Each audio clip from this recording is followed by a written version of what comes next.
Finally জন্মাষ্টমীর blog নিয়ে চলে এসেছি। তো জন্মাষ্টমীর আগের দিন কিছু কাজবশত আমি গেছিলাম শ্যামবাজারে। তো আসার সময় আমি হাতিবাগান থেকে গোপুগুলোর জন্য কটা জামা কাপড় আর একটা দোলনা কিনেছিলাম জন্মদিনের গিফট হিসাবে।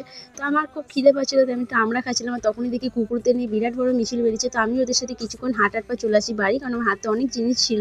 তো নেক্সট দিন আমি সকাল সকাল রেডি হয়ে যাই আমার গোপুগুলোর জন্য ভোগ বানানোর জন্য। তো এই দায়িত্বটা আমার কাছেই ছিল। তো সকাল সকাল আমি ময়দা মেখেও রেখে দিয়েছিলাম, আর তারপর আমি পোলাও বানানো শুরু করে দিই, আর এক জায়গায় আমি আলুর দমও শুরু করে দিয়েছিলাম। তো কারণ অনেকটা দেরি হয়ে যাচ্ছিলো, আর এত গরম পড়েছিল তা তো বলার মতো না। সবার লাস্টে আমি লুচি করি। ততক্ষণে আমার বোন দেখি ঘরটাকে কি সুন্দর সাজিয়ে দিয়েছে, আমার গোপগোলুর জায়গাটা। তো বিকেল হতে না হতে ঠাকুরমশাই চলে এসেছিলো, ওদেরকে ভালো করে রেডি করে দিয়েছে, আর আমিও ভোগ নিবেদন করে দিয়েছিলাম। তো মা এসে তো পায়েস বানিয়ে দিয়েছিল, আর আমার গোপগুলোকে দেখো কি সুন্দর লাগছে না।